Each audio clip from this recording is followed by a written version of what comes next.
हर हर महादेव। श्री शिव महापुराण रुद्र संहिता तृतीय पार्वती खंड अध्याय 4।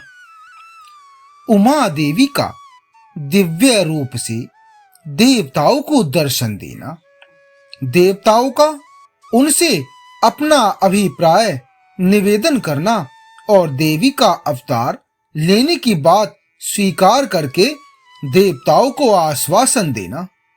श्री ब्रह्मा जी कहते हैं कि हे नारद, देवताओं के इस प्रकार स्तुति करने पर दुर्गम पीड़ा का नाश करने वाली जगत जननी देवी दुर्गा उनके सामने प्रकट हुई। वे परम अद्भुत दिव्य रत्न में रथ पर बैठी हुई थीं। उस श्रेष्ठ रथ में घुंघरू लगे हुए थे और मुलायम बिस्तर बिछे हुए थे। उनके श्री विग्रह का एक एक अंग करोड़ों सूर्यों से भी अधिक प्रकाशमान और रमणीय था। ऐसे अवयवों से वे अत्यंत उद्भासित हो रही थीं।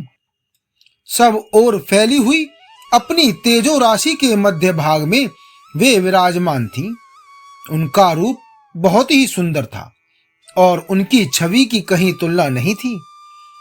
सदाशिव के साथ विलास करने वाली उन महामाया की किसी के साथ समानता नहीं थी। शिवलोक में निवास करने वाली वे देवी त्रिविध चिन्मय गुणों से युक्त थीं। प्राकृत गुणों का अभाव होने से उन्हें निर्गुणा कहा जाता है। वे नित्य रूपा हैं। वे दुष्टों पर प्रचंड कोप करने के कारण चंडी कहलाती हैं, परंतु स्वरूप से शिवा कल्याणमयी हैं।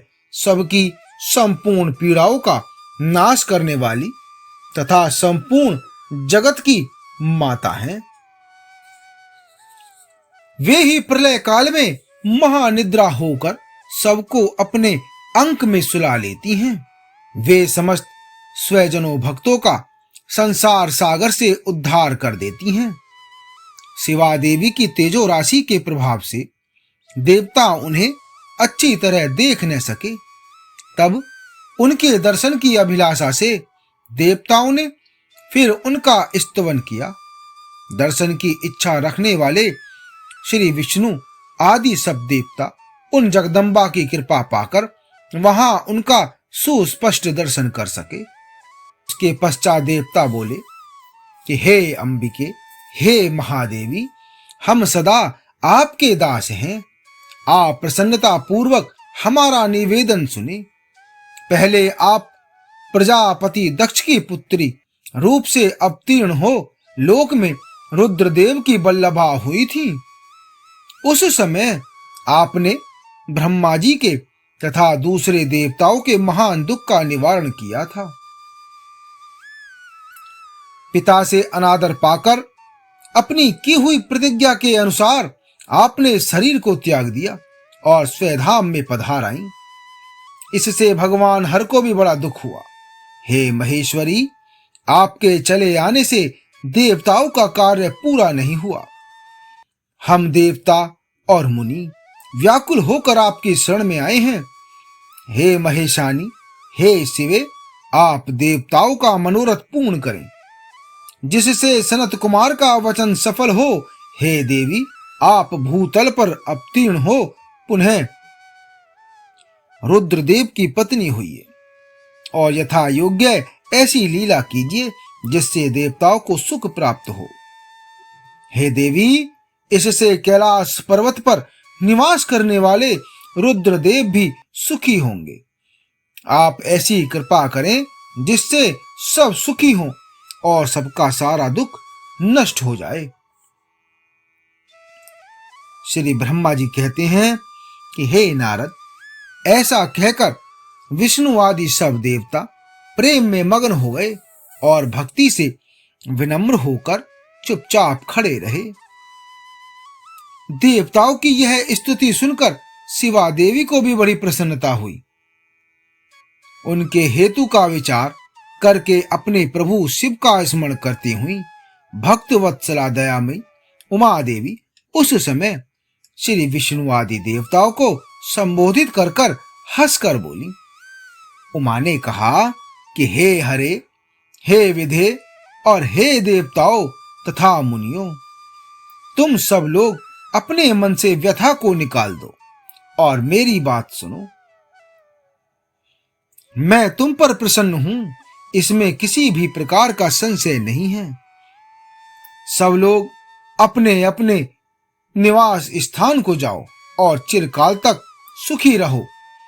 मैं अवतार ले मैना की पुत्री होकर उन्हें सुख दूंगी और रुद्रदेव की पत्नी हो जाऊंगी। यह मेरा अत्यंत गुप्त मत है। भगवान शिव की लीला अद्भुत है, वह ज्ञानियों को भी मोह में डालने वाली है। हे देवताओं, उस यज्ञ में जाकर पिता के द्वारा अपने स्वामी का अनादर देख जब से मैंने दक्ष जनित शरीर को त्याग दिया है, तभी से वे मेरे स्वामी कालाग्नि रुद्रदेव तत्काल दिगंबर हो गए। वे मेरी ही चिंता में डूबे रहते हैं।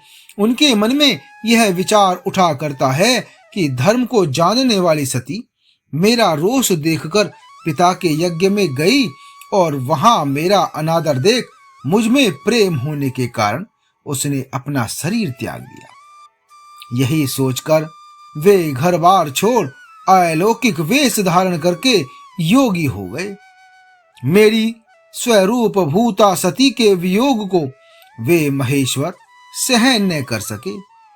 हे देवताओं, भगवान रुद्र की भी यह अत्यंत इच्छा है कि भूतल पर मैना और हिमाचल के घर में मेरा अवतार हो, क्योंकि वे पुनः मेरा पाणी ग्रहण करने की अधिक अभिलाषा रखते हैं। मैं रुद्रदेव के संतोष के लिए अवतार लूंगी और लौकिक गति का आश्रय लेकर हिमालय पत्नी मैना की पुत्री होंगी। श्री ब्रह्मा जी कहते हैं कि हे नारद, ऐसा कहकर जगदम्बा शिवा उस समय समस्त देवताओं के देखते देखते ही अदृश्य हो गईं और शीघ्र अपने लोक में चली गईं। हर्ष से भरे हुए श्री विष्णु आदि समस्त देवता और मुनि उस दिशा को प्रणाम करके अपने अपने धाम में चले गए। आगे का अध्याय 5 में। हर हर महादेव।